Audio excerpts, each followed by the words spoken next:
자, 오신 여러분들을 환영하고요. 시간이 됐으므로 그것이 알고 싶다 시간을 시작을 하도록 하겠습니다.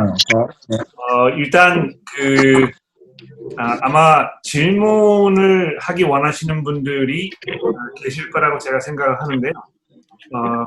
준비하신 질문이 있으시면 제가 잠시 후에 기도한 다음에 손을 좀 들어주시면 제가 기회를 드리도록 하겠고요. 특히 우리 세교 프로그램을 하기 위해서 참석하기 시작하신 교우 여러분들 진심으로 환영합니다. 제가 잠시 기도하고 시작하도록 하죠. 기도하겠습니다. 하나님 아버지 참 감사합니다. 저희들에게 성경을 선물로 허락하여 주시고 하나님의 나라에 우리가 안전히 들어가기 전까지 필요한 모든 것들을 이 성경을 통하여 저에게 가르쳐 주셨으니 하나님이여 저희가 깊이 상고하며 또 이해할 수 있는 능력을 주셔서 우리가 살아가는 데 필요한 중요한 이슈들을 잘 해결할 수 있는 그런 능력을 갖출 수 있도록 저희를 도와주옵소서. 그러기 위해서 우리가 함께 모여서 고민하며 염려하는 이런 문제들을 우리가 함께 돌아보기를 원합니다. 저희들에게 기회를 주시고 좋은 질문들을 할 수 있으며 또 그 질문들을 잘 답할 수 있는 능력을 저희들에게 허락하여 주시고 이것을 저희가 들으면서 우리의 마음과 생각이 잘 정리될 수 있도록 우리 모두를 인도하여 주옵소서. 예수 그리스도의 이름으로 기도합니다. 그러면 곧바로 질문에 들어가도록 하죠.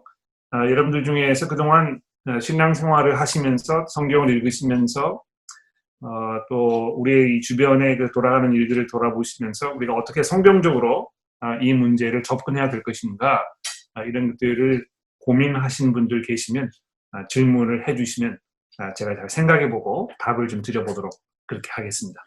네, 우리 최현배 교우님, 네, 질문해 주시죠. 네, 목사님, 예, 아까 설교 시간에 좀 말씀을 좀 해주셨었는데, 네네네. 이제 새로운 시작을 위해서 가나안 땅에 들어간 구약 시대 이스라엘 백성들이 하나님의 선택을 받고 무한한 은혜를 받고 그런 과정을 통해서 이제 들어갔잖아요. 그리고 우리가 이제 성경을 통해서 알고 있다시피 아까 잠깐 말씀하셨지만 그 위에 그 백성들이 하나님의 의도대로 착하게 잘 살았냐? 그게 또 아닌 것을 우리가 많이 보게 되잖아요. 그래서 저희들도 개인적으로도 그렇고 주위의 분들도 그렇고 이렇게 잘 알고 있으면서도 특히 이 현실을 살다 보면 자꾸 좀 의도하고 다르게 잘 못 살고 있는 부분을 발견할 때가 있는데, 그럴 때 가끔 그런 질문이 생각이 나요. 다른 어떤 분들이 그럼 하나님께서 분명히 전지전능하신 분인데 그러면 사람들을 하나님께서 잘 따라서 살 수 있도록 딱 만들어 놓으시면 되지, 왜 이렇게 의도는 의도대로 좋으신데 사람들이 잘 따라 살지 못하게 만들어 놓으셔서 자꾸 이렇게 좀 속된 말로 고생을 하시느냐, 이런 부분에 대해서 좀 어떻게 설명을 하고 저도 좀 이해를 잘 정리하고 그랬으면 좋을지 좀 설명해 주시면 감사하겠습니다. 네네. 왜 하나님께서 인간들이 이렇게 우왕좌왕하도록 허락하셨는지 만들어 놓으셨는지 해서 왜 이렇게 사서 고생을 하신 것인가. 우리 인간이 실수를 하지 않도록 원천적으로 모든 그런 가능성을 다 배제시켜 놓으셨으면 모든 것이 훨씬 더 수월했을 텐데 왜 그렇게 하신 게 아닌가, 이런 질문을 네. 하신 것이죠. 네. 굉장히 중요한 질문이라고 생각해요. 제가 생각해도 정말 그랬으면은 모든 게 너무 쉬워지지 않았을까, 그런 생각을 저도 하게 될 때가 있습니다. 근데 이제 아마 이렇게 생각을 하셔야 될 것 같아요. 이렇게 된 것이 누구의 책임인가? 하나님께서 인간을 만드셨을 때 잘못을 하지 못하도록 이렇게 딱 만들어 놓으셨으면 참 좋았을 텐데 그렇게 하지 않았으니까 이것이 1차적으로는 결국 하나님의 책임이 아닌가. 이제 그렇게 우리가 생각을 할 수가 있게 되는 것이죠. 그렇죠? 근데 이제 그 문제에 대해서 성경이 이제 이렇게 접근하고 있는 것을 우리가 조금 돌아봐야 될 것 같아요. 그러니까 우리가 개인적으로 우리의 논리나 이성을 이렇게 동원해서 이 문제를 생각하는 방법이 있겠습니다만 이것을 성경이 우리에게 어떤 방식으로 다루어주고 있는지 그러니까 성경이 접근하는 그 방식을 우리가 좀 생각할 필요가 있다는 것입니다. 그렇죠? 성경이 어떻게 이걸 접근하고 있습니까? 창세기 1장과 2장과 3장을 보시면 분명히 하나님께서 아주 완전한 그래서 인간이 정말 하나님과 온전한 관계를 누릴 수 있는 하나님 보시기에 정말 흡족하고 부족할 것이 없는 그런 모습으로 인간을 창조하셨다고 성경이 우리에게 말씀하고 있는 것입니다. 그런데 그럼에도 불구하고 아담과 하와가 하나님을 신뢰하지 아니하고 또 하나님의 그 선하신 의도를 받아들이지 못하고 그래서 자기 자신이 스스로 하나님처럼 되고 싶어하는 그런 마음이 있었기 때문에 하나님의 그 초대 또 그분의 그 은혜 이것을 전적으로 거부한 것입니다. 그렇죠? 그래서 물론 하나님께서 전지전능하신 분이시고 모든 것이 하나님의 궁극적인 어떤 그 계획과 또 의도하에 이루어진 것입니다만 그렇다고 해서 인간이 이 타락한 것, 인간의 실수 이것을 하나님의 책임으로 돌리는 방법으로 성경이 설명하고 있지 않다는 것입니다. 그러니까 우리 마음속에는 그 하나님의 전지전능하심 이것과 인간의 어떤 그 역할과 책임 이것을 이렇게 비교해 놓고 보았을 때 이것이 뭐 아니면 도가 아니겠느냐 이제 이렇게 우리가 쉽게 생각할 수 있거든요. 그러니까 하나님께서 전지전능하시기 때문에 이것이 100% 하나님의 그 책임이든지 아니면 인간이 어떤 그 자기 나름대로의 어떤 그 자주권을 가지고 있는 존재로서 자기가 어떤 그 책임을 져야 하고 자기의 그 앞날을 스스로 일구어 나아가야 하는 어떤 그 역할을 가지고 있는 사람이기 때문에 그것이 하나님의 그 전지전능하심을 성립시키지 않는다고 우리가 이제 이거를 어떤 그 대칭 관계에 있는 것으로 이렇게 생각한다는 것입니다.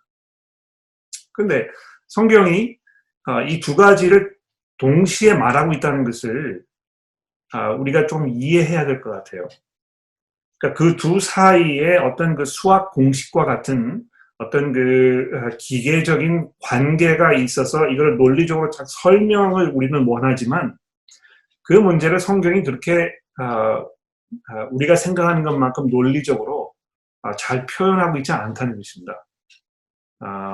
그래서 그 하나님께서 그 전적인 은혜와 능력으로 인간을 만드셨고 만드신 그 인간이 아주 온전한 하나님의 그 뜻에 합당한 그런 모습으로 창조되었지만 인간이 동시에 자기의 그 능력과 의지와 어떤 그 이런 모든 것들을 가지고 있는 존재로서 자기 스스로의 결정에 의해서 하나님의 그 선하신 뜻을 저버린 것으로 성경이 이렇게 얘기하고 있다는 것입니다.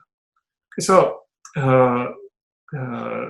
항상 성경이 우리 인간들에게 하나님에게 돌아설 것을 독촉하고 또 회개할 것을 우리에게 요구하고 그렇다는 것입니다. 그러니까 그런 것이 아니었다면 이 회개라는 말이 성경에 있을 필요가 없는 것이죠. 그렇죠? 왜냐하면 하나님께서 뭐 이 기계적으로 인간이 죄를 지을 수 없는 이런 존재를 만들어 놓으셨다면 우리가 회개할 필요가 없었을 것이고 회개할 필요가 없었다면 하나님께서 구태여 그 아들을 이 땅에 보내실 필요가 없었을 것이고 그렇게 하셨다면 원래 창세 이전부터 하나님께서 가지고 계셨던 그 아들을 영화롭게 하시려는, 즉 세상을 창조하셨지만 창조하신 그 세상을 자신의 피로 구속하셔서 피조물로서뿐만이 아니고 자기의 양자로 삼으시려는, 그래서 양자 삼은 바 된 자들이 그 예수 그리스도 그분을 구주로 고백하고 그분 앞에 무릎을 꿇게 되는 이런 그 하나님의 보다 원대한 이런 계획이 성립되지 않았을 것입니다. 그래서 이건 우리가 한 걸음 좀 물러나가지고 하나님께서 왜 이렇게 하신 것인가? 그분이 세상을 창조하신 기본적인 목적이 무엇인가? 이런 측면에서 이 문제를 접근해야 될 거라고 이제 그렇게 생각합니다. 네, 우리 박광영 교우님 마이크를 좀 켜주시고. 예, 제가 계속 지난번에도 질문을 살짝 딴 데서 이렇게 드렸었는데 비슷하게 저는 히브리서에 나와 있는 그 배교와 그 믿음을 떠난 자들 이런 그 표현들에서 그 영원히 한번 믿으면 그 구원받는 이런 부분하고 조금은 이게 좀 배치되는 내용 아닌가 이런 생각도 들 때가 좀 있고, 히브리서에서는 왜 그런 내용들을 거의 보면 믿음이 떠나지 않게 주의하라고 계속해서 그 말씀을 하시고 계신데, 그러면 그 약속하신 그 말씀하고는 다른 내용인가, 그런 부분에 대해서 질문하고 싶습니다. 네. 이제 그것도 중요한 질문인데요. 아마 하나님의 그 예정하신 바와 그 믿음을 중간에 포기하는 그런 사람들 사이의 어떤 그 관계에 대해서 질문하신 것 같아요. 그렇게 이해하면 될까요? 네네. 여러분 성경을 가지고 계시니까 성경 몇 군데를 조금 같이 한번 살펴보도록 하겠습니다. 여러분 그 에베소서의 말씀을 좀 보시겠습니까? 에베소서 1장에 있는 말씀인데요. 에베소서 1장 3절 말씀부터 제가 좀 읽어보도록 하겠습니다. 에베소서 3장 1절입니다. 죄송합니다. 에베소서 1장 3절입니다. 에베소서 1장 3절. 찾으신 것으로 제가 알고 봉독해 보도록 하죠. 찬송하리로다 하나님 곧 우리 주 예수 그리스도의 아버지께서 그리스도 안에서 하늘에 속한 모든 신령한 복을 우리에게 주시되 곧 창세 전에 그리스도 안에서 우리를 택하사 우리로 사랑 안에서 그 앞에서 거룩하고 흠이 없게 하시려고 그 기쁘신 뜻대로 우리를 예정하사 예수 그리스도로 말미암아 자기의 아들들이 되게 하셨으니 이는 그가 사랑하시는 자 안에서 우리에게 거저 주시는 바 그 은혜의 영광을 찬송하게 하려는 것이라. 더 읽어도 되겠습니다만 아마 이 3절에서 6절의 말씀이 충분하다고 좀 생각해요. 그렇죠? 여기 보시면 하나님께서 창세 전에 그리스도 안에서 우리를 택하셨다고 아주 분명하게 이야기하고 있습니다. 그렇죠? 여기 그 택하심을 받은 이 사람들이 누구입니까? 좀 더 보충해서 설명하면서 5절에 보시면 그 기쁘신 뜻대로 우리를 예정하사 예수 그리스도로 말미암아 자기의 아들들이 되게 하셨으니, 그래서 예정받아서 하나님의 그 자녀로 양자로 이렇게 부르심을 받은 자들은 곧 예수 안에 있는 자들이라는 것입니다. 그렇죠?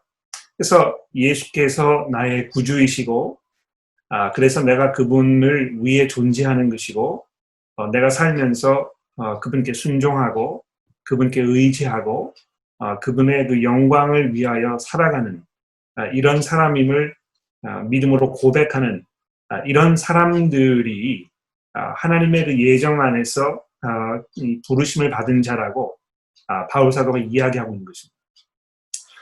그러니까 이것이 그 두 가지가 이제 동시에 우리에게 맞물려 있는 것 같아요. 하나님께서 예정하셨지 않습니까? 근데 그 예정하신 자들의 삶을 보면 항상 예수 안에 있다는 것입니다. 그러니까 그들의 삶이 예수를 의지하고 예수를 고백하고 예수를 섬기는 삶, 그 안에 지금 있다는 것입니다.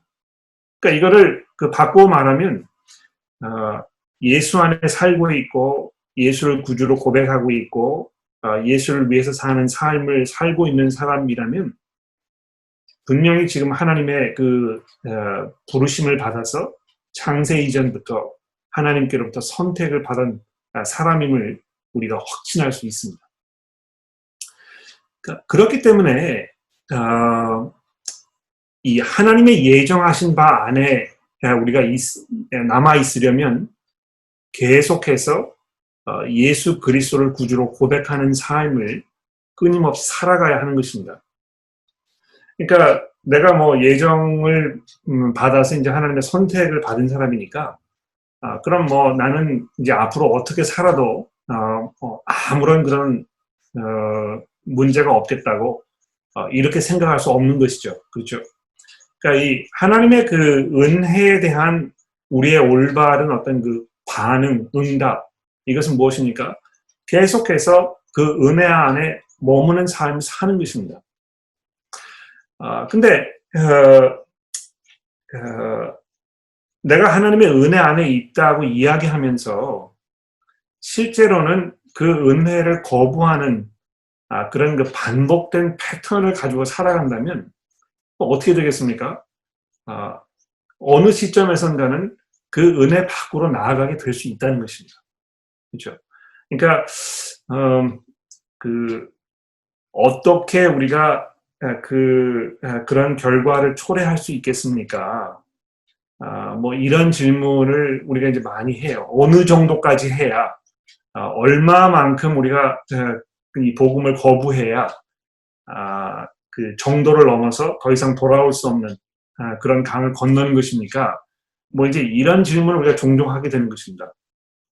근데 사실 그런 질문을 할 필요가 없는 것이죠. 그렇죠? 왜냐하면 우리가 해야 할 질문은 무엇입니까? 내가 어떻게 하면 오늘 더더욱 믿음으로 그리스도를 의지하고 그리스도 안에서 그분을 섬기는 삶을 내가 오늘 살 것인가? 그 질문이 훨씬 더 중요한 것입니다. 그렇죠? 아까 이제 에베소서의 말씀을 하셨는데, 죄송합니다. 히브리서의 말씀을 하셨는데, 우리 그 히브리서로 잠깐 넘어가 보도록 하죠. 히브리서 6장입니다. 히브리서 6장의 말씀을 좀 보도록 하죠.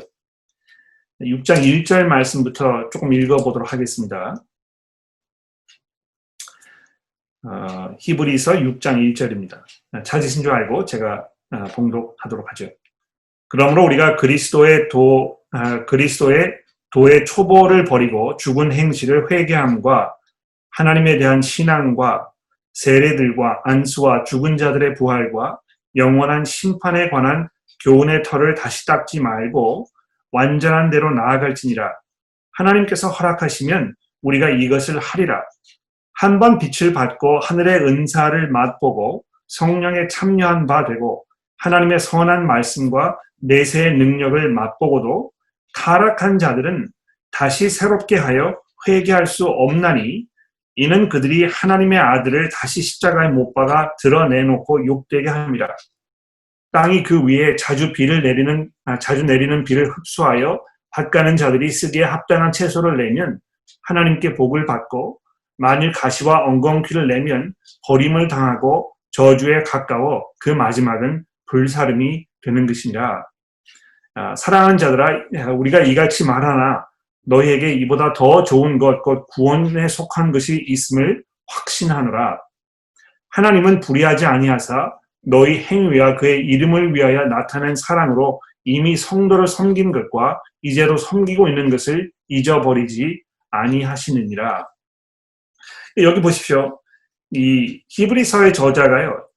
이 편지를 받고 있는 사람들에게 분명히 이 복음의 은혜 밖에 살지 말라는 그런 경고를 분명히 하고 있습니다. 그렇죠?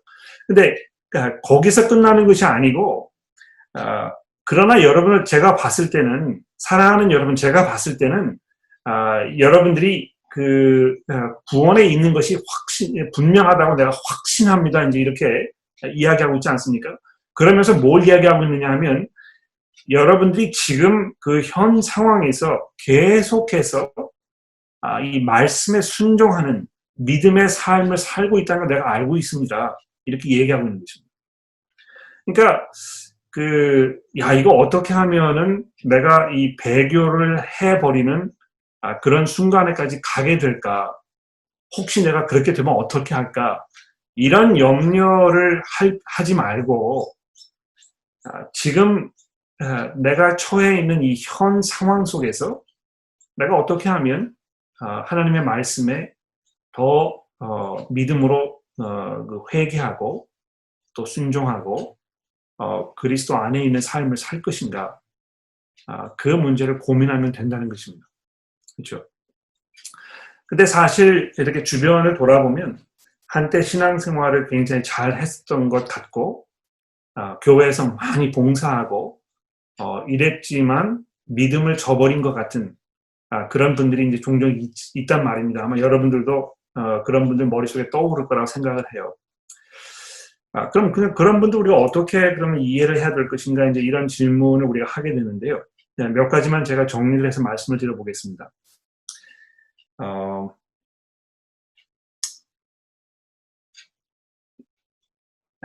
우리의 삶이 이제 한 요 정도 정해졌다고 생각해 보십시오. 여기가 이제 시작이고 여기가 이제 끝입니다. 근데 우리는 시작은 알지만 끝이 어딘지는 알 수가 없어요. 그렇죠? 여기가 끝인지 이만큼이 끝인지 우리가 확인할 수가 없는 것입니다. 근데 지금 우리가 생각하는 이 사람이 이 삶 속에서 지금 어느 시점에 와 있는지도 우리가 분간을 할 수가 없어요. 그렇지 않습니까? 그러니까 지금 당장 어떤 특정한 한 시대에 그 사람을 바라보면서 이 사람이 믿음에서 떠난 것 같다. 돌아올 수 없는 강을 넘은 것 같다. 이런 결론을 우리가 내릴 수 있을지 모르겠습니다만 그런 결론이 그렇게 쉽게 내릴 결론은 아니라는 것입니다. 왜냐하면 얼마만큼 더 하나님께서 이 사람에게 기회를 주실지 우리가 예측할 수 없기 때문에 그런 것입니다. 그렇죠? 그러니까 지금 일시적으로 복음에서 떠나서 어떤 방황의 삶을 살고 있는 것처럼 보이는 분들이 있다면 이분은 이제 완전히 포기를 해야 할 사람이라고 우리가 이렇게 딱 결론을 내려버리고 하나님의 은혜에서 떠나버린 사람이라고 이렇게 생각할 필요는 없습니다. 그렇죠? 첫 번째고요. 그러나 두 번째로 중요한 것은 과연 그 사람이 정말 믿음의 비밀을 가지고 있는 사람이었는가? 그 문제를 동시에 물어볼 필요는 분명히 있습니다. 그렇죠? 왜 그렇습니까? 아마 처음부터 정말 믿음으로 그리스도 앞에 돌아오지 않았다면 아마 처음에는 그런 모습을 보인 것처럼 행세할 수 있을지 모르지만 나중에 이제 그 실체가 드러나게 되어 있다는 것입니다. 그래서 그게 이제 두 번째 우리 생각해볼 포인트라고 생각하고요. 거기에 덧붙여서 우리 그걸 기억해야 될 게 뭐가 있겠습니까? 예수님께서 마가복음 4장에서 씨 뿌리는 자의 비유를 얘기하셨잖아요. 말씀을 들었는데 어떤 거는 길바닥에 떨어졌고 어떤 데는 돌바닥에 떨어졌고 이렇게 하면서 사람마다 가지고 있는 어떤 각양각색의 반응에 대하여 말씀하고 있습니다. 근데 거기 공통적인 게 무엇이냐 하면 모든 사람들이 처음에는 하나님의 말씀을 굉장히 적극적으로 기쁜 마음으로 받아들이는 것처럼 이렇게 보이지만 사실은 그렇지 않았다는 것이 이 시간이 지나면서 드러나게 되어 있다는 것입니다. 그래서 혹시 어느 시점에서 이 사람이 믿음을 저버린 것처럼 이렇게 보인다면 아마도 처음부터 뿌리가 내리지 못한 그냥 어떤 겉 모양만 가지고 있었던 그런 사람일 가능성도 있다는 것입니다.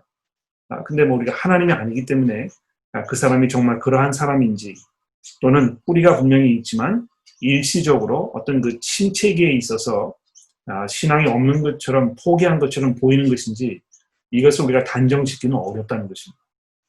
그런데 뭐 어떤 상황이든지 간에 믿음을 저버린 것처럼 보이는 사람이 있다면 우리가 뭘 해야 되겠습니까? 계속해서 그 사람을 위해서 기도하고 그 복음을 설명하고 그리스도 안에 사는 것이 얼마나 중요한 것인지 그 사람이 자꾸 리마인드를 시켜줄 필요가 있다는 것이죠. 그렇죠? 그러니까 사람을 하나님과 화해하도록 만들고 하나님과 올바른 관계 속에 들어갈 수 있도록 하기 위해서 필요한 것은 복음밖에 다른 것이 없는 것입니다. 그러므로 더더욱 그 사람에게 우리가 복음에 대해서 이야기하고 또 복음 확인시켜주고 이렇게 할 필요가 분명히 있다고 생각합니다.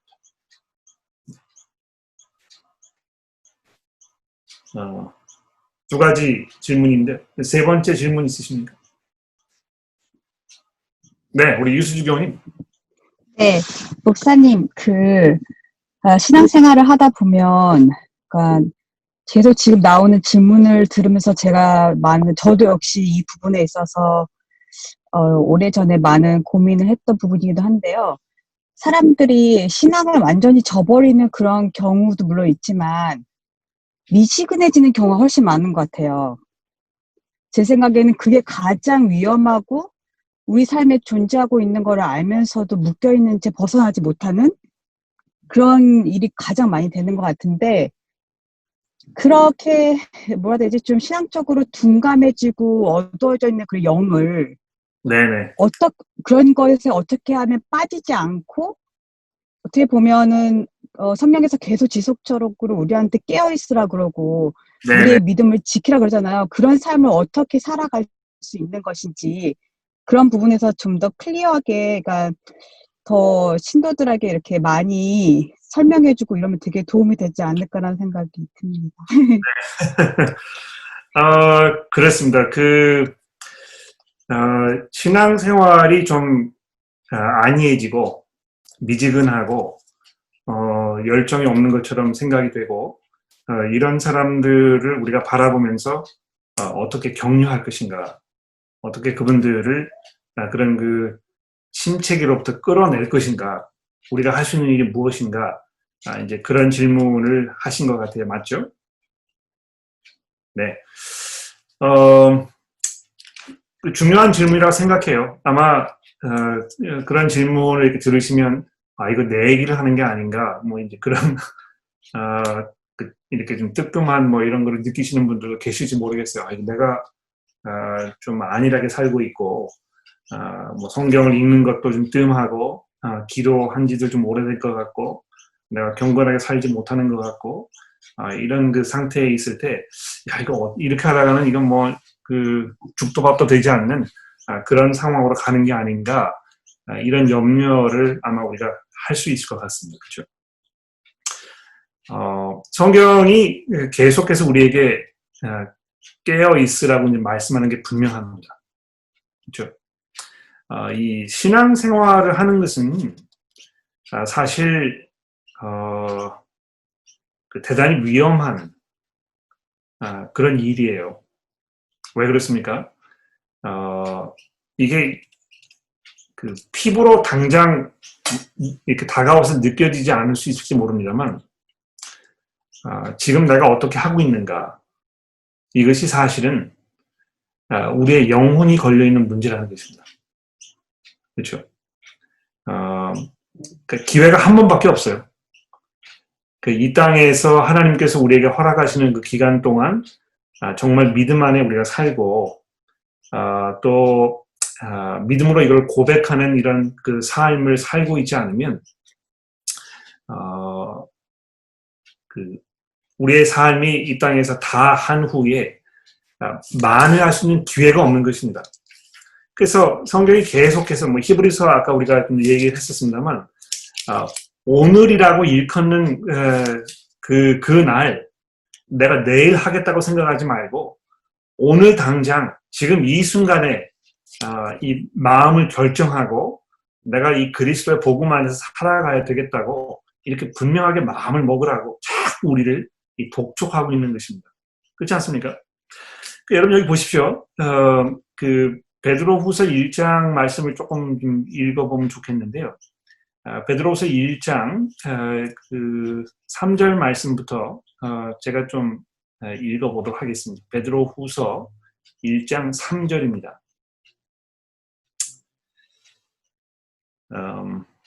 베드로후서 1장 3절. 그의 신기한 능력으로 생명과 경건에 속한 모든 것을 우리에게 주셨으니 이는 자기의 영광과 덕으로서 우리를 부르신 이를 알므로 말미암음이니라. 그로써 그 보배롭고 지극히 큰 약속을 우리에게 주사 이 약속으로 말미암아 너희가 정욕 때문에 세상에 썩어질 것을 피하여 신성한 성품에 참여하는 자가 되게 하려 하셨느니라. 그러므로 너희가 더욱 힘써 너희 믿음의 덕을, 덕의 지식을, 지식의 절제를, 절제의 인내를, 인내의 경건을, 경건의 형제 우애를, 형제 우애의 사랑을 더하라. 이런 것이 너희에게 있어 흡족한즉 너희로 우리 주 예수 그리스도를 알기에 게으르지 않고 열매 없는 자가 되지 않게 하려니와 이런 것이 없는 자는 맹인이라 멀리 보지 못하고 그의 옛 죄가 깨끗하게 된 것을 잊었느니라. 그러므로 형제들아 더욱 힘써 너희 부르심과 택하심을 굳게 하라. 너희가 이것을 행한즉 언제든지 실족하지 아니하리라. 이같이 하면 우리 주 곧 구주 예수 그리스도의 영원한 나라에 들어감을 넉넉히 너희에게 주시리라. 이 굉장히 중요한 말씀이죠, 그렇죠? 여기 그 두 가지를 동시에 베드로 사도가 우리에게 말씀해주고 있어요. 예. 신기한 능력으로 생명과 경건에 속한 모든 것을 이미 우리에게 주셨으니, 그러니까 한편으로는 우리에게 부족한 것이 없다는 것입니다. 그렇죠? 이 세상에서 우리가 그리스도인으로 살아가는 데 있어서 필요한 모든 것들을 하나님께서 이미 우리에게 다 주셨다고 약속하지만 동시에 그 은혜를 누리면서 우리가 어떻게 살아야 될 것인가. 그래서 여기 보시는 대로 어떻게 되어 있습니까? 더욱 힘써 5절입니다. 믿음의 덕을 쌓고 덕의 지식을 쌓고 지식의 절제를 쌓고 절제의 이렇게 하면서 우리가 이 최선의 노력을 다하여 게으르지 않는 안일하지 않은 이런 삶을 살아가야 할 것에 대해서 우리에게 말씀하고 있는 것이죠. 그래서 혹시 여러분들 가운데 이거 내가 좀 너무 안일하게 살고 있다 그런 것을 느끼신다면 그것을 느끼시는 것을 하나님의 은혜로 생각하십시오. 그것마저 느끼지도 못한다면 아마 최악의 그런 그 상황일 거라 생각해요. 근데 그것을 느끼셨을 때 이 하나님의 경고의 말씀, 하나님의 권면의 말씀을 가볍게 여기지 마시고 내가 이렇게 하지 말고 내가 지금 이 순간부터 내가 최선의 노력을 다 해야 되겠다. 이렇게 마음을 바꿔 먹으시면 될 것 같습니다. 그러니까 이 항상 그 영어에 이제 그 trajectory라는 단어가 있잖아요. 이렇게 이제 그 곡선을 우리가 이렇게 쭉 그리면 이게 이제 어떤 방향으로 가고 있는가 이게 이제 중요한 것입니다. 그 어느 시점 딱 이렇게 찍어가지고 그 시점만 생각을 하면 이것이 높은 포인트일 수 있고 낮은 포인트일 수도 있는데요. 내가 어디서부터 지금 시작을 하였고 어디로 가고 있고 내가 어느 방향을 향하고 있는가 이거를 잘 생각해 보면 지금 뭐 당장 내가 원하는 것만큼 흡족한 것만큼 내가 잘하고 있지 못하다고 느껴지더라도 꾸준히 인내함으로 하나님의 그 은혜를 우리가 의지하면서 겸손하게 하나님 앞에 나아가면 분명히 하나님께서 우리를 온전한 자리로 인도하실 것이라고 우리가 확신할 수 있다는 것입니다. 염려하지 않으셨으면 좋겠습니다.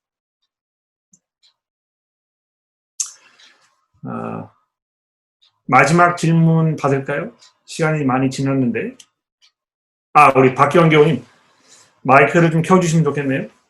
조금 전에 그 유수주 자매님이 이제 질문한 거하고 같은 연장선상에 있는 건데요. 네네. 또 하나님께서 끊임없이 진리 가운데 있고 또 경건 생활을 유지하고 또 기도하라고 말씀하셨는데, 최근에 이제 제가 오래 알고 지내던 친한 친구의 이제 동생이 선교사로 있는데, 제가 우연히 만나게 됐는데, 그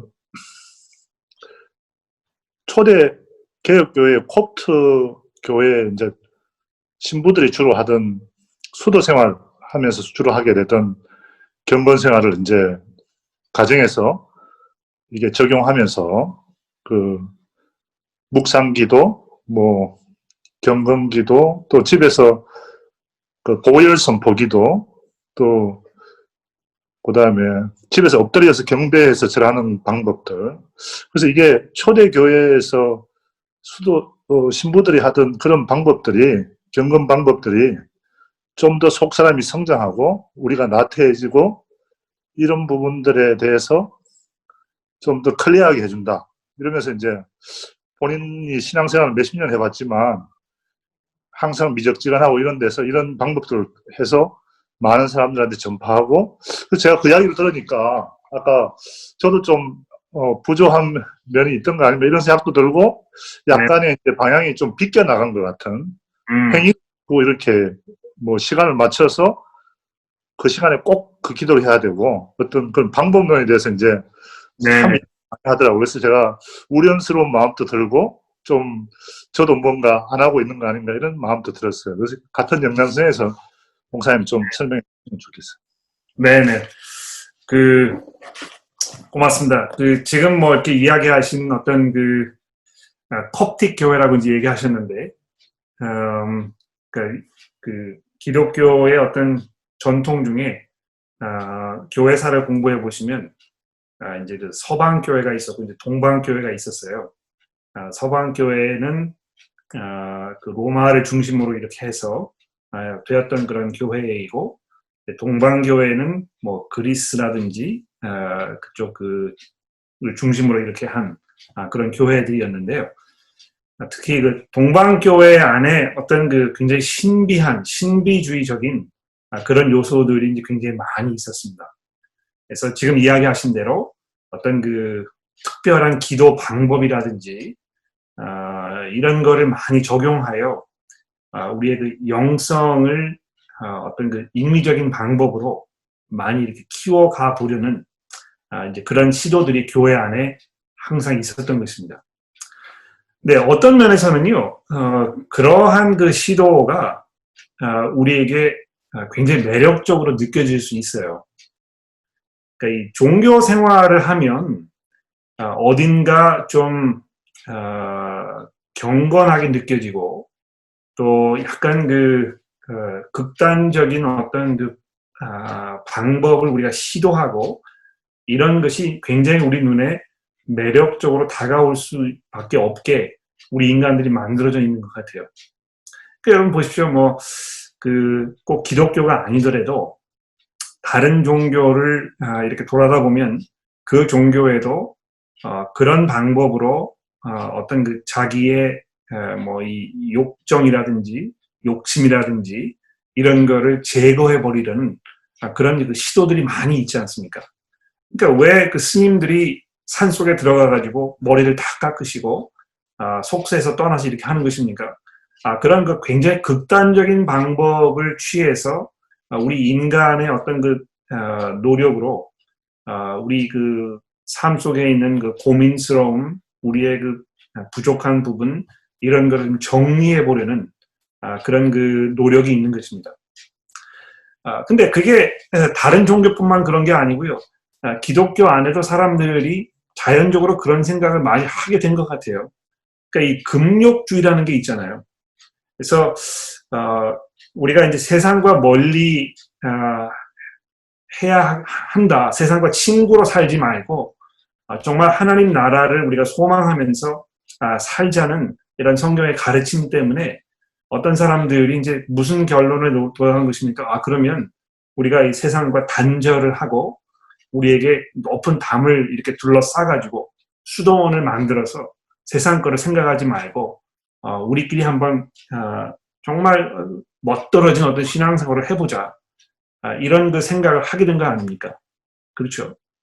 그런데 문제는요, 그런 그 모든 탐욕과 또 욕심 이런 모든 것들의 그 근원지가 우리 마음 가운데 있다는 것입니다. 그렇죠. 그러니까 이것이 뭐 세상 거를 바라보지 않고 뭐 담을 싸고 이렇게 한다고 해서 해결될 문제가 아니고요. 우리 마음에 있는 문제가 해결이 돼야 이렇게 이 그 근본적인 문제 해결이 되는 것입니다. 예수께서 말씀하셨잖아요. 이 입으로 들어가는 것이 사람을 더럽게 하는 것이 아니고 너희 마음 속에서 나오는 것이 사람을 더럽게 하는 것이다. 사람 속에 이 마음에서 나오는 것이 무엇이냐 하면 뭐 간음과 욕심과 뭐 질투와 이렇게 여러 가지를 말씀하시면서 결론적으로 뭘 말씀하시는 것입니까? 문제는 어떤 밖에 있는 것이 아니고 우리 안에 이미 내재하여 있는 우리의 이 죄성의 문제라는 것입니다. 그렇죠? 그래서 여러분 여기 우리가 지난번에 마쳤던 이 골로새서로 돌아가 봅시다. 여러분 성경을 가지고 계시니까 골로새서 2장의 말씀을 좀 보시겠습니까? 골로새서 2장입니다. 2장 16절 말씀부터 제가 읽어보도록 하죠. 골로새서 2장 16절입니다. 그러므로 먹고 마시는 것과 절기나 초하루나 안식일을 이유로 누구든지 너희를 비판하지 못하게 하라. 이것들은 장래일의 그림자이나 몸은 그리스도의 것이니라. 아무도 꾸며낸 겸손과 천사 숭배를 이유로 너희를 정죄하지 못하게 하라.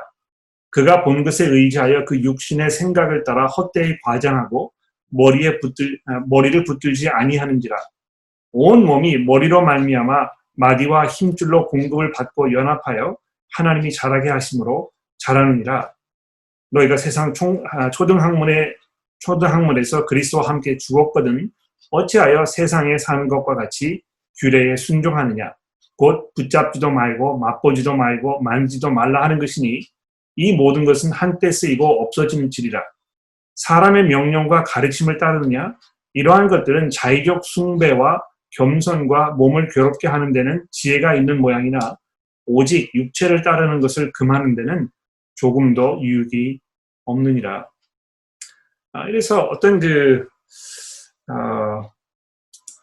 극기적인 방법, 또 많은 시간을 들여서 우리가 뭐 이 수도를 한다든지, 많은 시간을 들여서 뭐 기도를 열심히 한다든지, 또 특정한 방법으로 기도를 한다든지, 이러한 어떤 그 방법들이 일시적으로 우리에게 뭐 이 금기하는 그런 그 효과를 잠시 줄 수 있을지 모르지만 이것이 우리 마음을 변하게 하는 데 있어서는 아무런 도움도 되지 않는다는 것입니다. 그렇죠? 우리가 해야 될 것이 무엇입니까?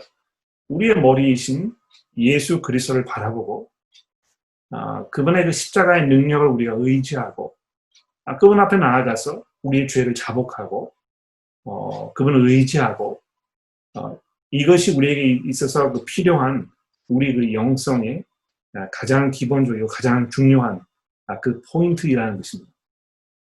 그래서 뭐 기도를 열심히 하는 것에 대해서 우리가 금할 마음은 없습니다만 어떤 하나님의 말씀을 듣고 그 말씀에 순종하는 이 삶 이것만으로는 충분하지 않기 때문에 우리가 어떤 특별한 방법, 지금 우리 박경 교수님 말씀하셨던 그런 특별한 방법을 거기다 첨가해서 우리가 해야 되지 않겠느냐 이렇게 이야기하는 것은 그것이 매력적으로 들릴 수 있을지 모릅니다만 이것이 아무런 도움되지 않는 이런 것이라고 우리가 이야기할 수 있겠습니다. 복음 안에 사십시오. 그것이 제 답입니다. 자, 고맙습니다, 여러분. 시간이 다 됐는데요. 참여해주신 여러분들에게 감사를 드리고, 또 다음 시간에 더 많은 좋은 질문들이 함께 나누어지게 되기를 바랍니다. 기도하겠습니다. 하나님 아버지 감사합니다.